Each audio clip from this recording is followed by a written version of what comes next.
જગતમાં ઘણા બધા લોકો સુખી લોકો હોય ને, સુખ જોઈ લીધું હોય ને પછી ક્યાંક નાનકડું દુઃખ આવે ને એટલે ભગવાન ઉપર આરોપ મૂકે, ભગવાન કેવા કર્મ કર્યા ને કેવા લખ્યા ને બધી આવી વાતો ડાઈ ડાઈ કરે.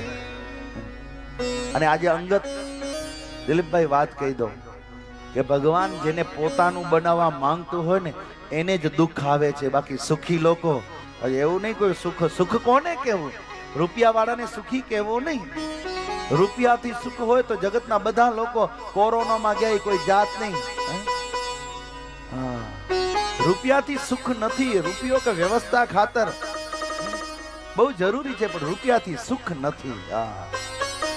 જ્યાં સુધી જીવનમાં રામ કે કૃષ્ણ કે શિવ એની અનુભૂતિ નહીં થાય ત્યાં સુધી સુખ નથી. તમે બધા લોકો કમાણી કરતા હશો, બધા લોકો કાંઈક ને કાંઈક, પણ આજે જે તમને આ કાર્ય કરવામાં જે મજા આવી છે ને, જે સુખ મળ્યું છે ને, મને અમારા આચાર્યશ્રી કહેતા હતા કે શાસ્ત્રીજી 2 દિવસથી અમારા દીકરાઓ સૂતા નથી. કોઈ કદાચ એને 50,000 દે તો જાગે એવા નથી પાછા. પણ આ સુખ હતું, મારા કૃષ્ણ ને રામ મય હતા એટલે જાગ્યા છે. આ સુખ, આ સુખની ચાહના, એવા સુખને સુકરીએ જે દુઃખને પ્રગટ કરે. સુખ તો એવો હોવો જોઈએ કે હંમેશા નિજાનંદમાં રહીએ.